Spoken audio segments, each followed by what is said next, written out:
We are just a few days away from the Hot Chocolate Philadelphia 15K, and the gear bag has officially arrived.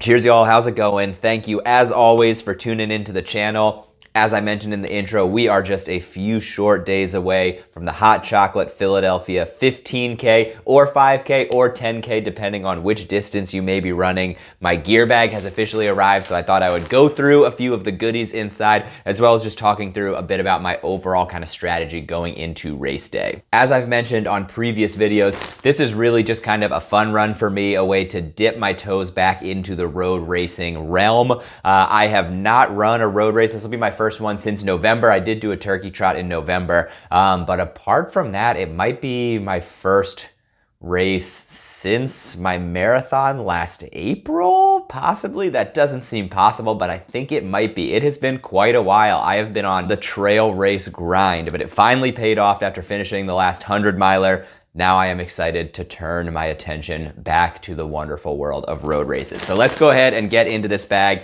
It's something that I really like about the Hot Chocolate races. One, I don't know if all of them are like this. I know the one in Philly always has been, is that the race takes place on Saturday. And I think there's pros and cons to Saturday versus Sunday races. Saturday, one thing I really like about Saturday races is then you can really enjoy the post-race celebration Saturday night, and you have Sunday to recover before having to be back at work on Monday. A lot of the Sunday races, my biggest complaint is you finish the race, you get to celebrate, but then you kind of have to turn around and rush home to get ready to begin the work week. You don't get to really enjoy the post-race festivities because you gotta get packed up and get back on the road. So love a Saturday race because you can fully take advantage of the post-race celebration. The only, I won't even say downside, I'll just say complication with a Saturday race is that means the expo is on Friday. So if you're working on Friday, it can be tough to get down to the expo. That's the case with the Hot Chocolate race. I had to run down last year, got caught in some unexpected traffic, or the last time I ran this race, and barely made the cutoff to get into the expo to get the bib. So since then, I have decided to just play it safe, and Hot Chocolate lets you opt to have your race packet mailed to you. Avoid the stress of going to the expo. Although I certainly would love going to the expo, I do enjoy attending expos and seeing all the vendors that are represented. Having the race gear, the bib, and everything mailed to you ahead of time just alleviates one more level of anxiety before the race. So I got the packet mailed to me. Our whole group did. We have quite a large group running this race. I think there are 7 of us at our Airbnb, plus another 3 or 4 friends that we have staying at a separate Airbnb that are also running the race. So it should be a very exciting weekend, plus a number of other BibRafe pros who are running as well. So lots to look forward to, but let's go ahead and dive into this bag. I'm trying to decide what order to go in terms of unveiling this. I guess the first thing that I'll go ahead and showcase is that Hot Chocolate branded running hat. I mentioned in previous videos about the race. If you register for any Hot Chocolate race with the code BRP Run Hat, you get a discount on your registration, but you also get one of these free branded running hats with your registration. Pretty nice running hat. Always good to have some extras, especially in the warmer months as you start to sweat through all of your hats. It's nice to have a rotation so that when one is in the wash, you have another one to rely on. So we've got the Hot Chocolate branded running hat in there that comes with that discount code. Apart from that, next off, we'll show off the bib. Of course, got the bib, lucky number 55049. So this is my bib. It's got the corral, everything on it. Of course, you have the delicious finisher mug ticket. This is what I am most looking forward to about the race, is that finish line mug, all of the treats, all of the goodies that you get to celebrate crossing that finish line. And last but not least, in the bag, the piece de resistance. Hot Chocolate really knocks it out of the park with their swag, and this year is no different. They have a really sweet sweatshirt design this year. It's always a sweatshirt. They're always really nice. They always become one of my favorite sweatshirts in the rotation. But you got the Hot Chocolate logo, of course. I also like that the hood on this one is cinched this year. So if you do want to run with this, you have the ability to tighten it around your head so that the wind's not going to blow it off. It's got several pockets, so it's got a zipper pocket right there, kind of above the normal pocket that goes all the way through, and these are zippered as well. So plenty of storage for gear, and of course zippers on there to keep it secure. I think I opted with a large this year. I've been going with larger sizes for sweatshirts just because I like them a little bit a little roomier, a little bit more cozy, a little comfy. And actually, you know what? Let's go ahead and throw this bad boy on so you can see what it looks like. Hopefully this works with the microphone. I don't mess it up too bad. All right, we'll go ahead and switch you out. Ta-da, magic. So this is the official Hot Chocolate sweatshirt of this year. Again, love the design. It's super, super comfortable. I like that it's more tapered in the sleeves, like a little, it's not super baggy in the sleeves. It's not super fitted or not super loose. It's kind of fitted, which is a nice touch. You've got the thumb holes as well. Always got to love a sweatshirt with the thumb holes. And then again, you got the zipper pockets here that do go all the way through.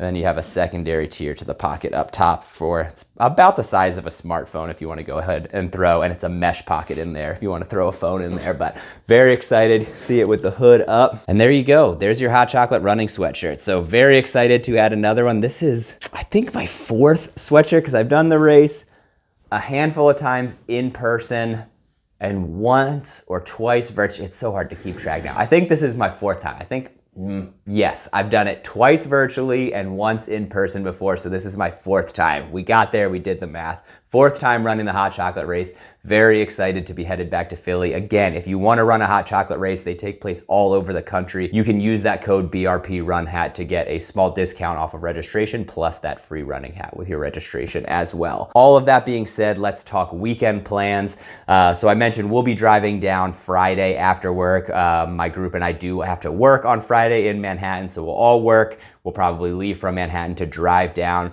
We have an Airbnb about a half mile from the starting line. We will get in late Friday night, probably early bedtime because the start time for the race, staggered start. We have a couple members of our group doing the 5K, so that's an earlier start. And then the 10 and 15K, I think, start at 8 a.m. if I'm not mistaken. As of right now, weather looks questionable. I'm not as nervous about it as I think some of our group members are, but the biggest concern is the rain in the forecast. It looks like there is a pretty substantial chance of rain, although it has dropped since I looked at it this morning. So it's Wednesday right now, still plenty of time for some changes to the forecast. I think there was about a 90% chance of rain in the morning when I checked this morning. We're down to only 75, so that's a positive. That's an improvement for sure. But as you've seen in the past, I love a good rainy day run, especially this time of year. As long as it's warm, as long as it's not too cold, I don't mind a little bit of rain, even a lot of bit of rain, as long as the temperature isn't super bad. And it looks like it's gonna be nice. It'll be like high 50s, low 60s, as long as there's not like crazy wind.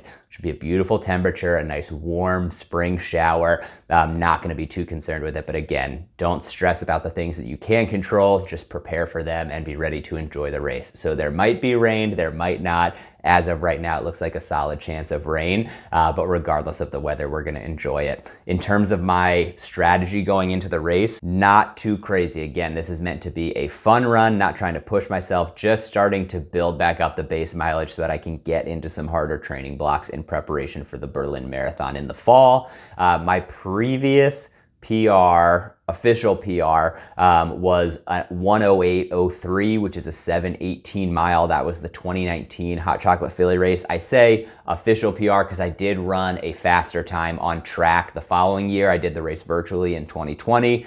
I'm not trying to beat that. Again, I always say I'll see how I feel on race day. I always tend to run much faster than I anticipate, especially when I'm going into a fun run. But I'm gonna try to hold myself around like a 7:30 pace. Honestly, maybe even closer to like an 8-minute mile to start, not going too crazy or just under an 8-minute mile. I know it's a longer race. Can't really muscle through a 15K on pure endurance, especially with just coming off the 100-miler. Didn't train a lot through the end of February. I'm just starting to get some runs in now. So I just don't want to push myself too bad and end up causing any damage that is going to impact my race plans for later this year. So not planning to do anything too crazy, gonna start very conservatively, but then of course, depending on how I'm feeling, might decide to turn up the heat a little bit later on in the race. In those later miles, the majority of the race is a beautiful flat out and back along the river in Philly. I really enjoy that portion of the course. Obviously very, very runnable, very flat, kind of long straightaways. That's where I'll plan to like once we get to that out and back is sort of where I'll assess, okay, how am I feeling? What's the speed I think I can maintain for the rest of this race? And then commit to pushing myself or keeping where I'm at depending on how I'm feeling. So overall, just very, very excited to get down to Philadelphia again. Very excited that we have such a large crew attending this race, and have had a number of people who have reached out who said they'll be running as well. I'm just excited to see everyone, to gather everyone at this race. We haven't been back to this race since 2019, since pre-pandemic, so excited to see it once again in person. And as I said, just so excited to take advantage of all of the treats at that finish line. It's what I love about the hot chocolate races. Very approachable, very beginner friendly, but also a great course for anybody trying to crush a PR. So excited about the 15K, excited for my brother-in-law's first race ever. He'll be running his 10K, and just excited to see what the weather is gonna hold. I hope you will consider joining a hot chocolate race in the future. As I mentioned, there are plenty that happen all over the country. And if you do, be sure to let me know. And thank you as always for tuning in. I'll see you around. Cheers.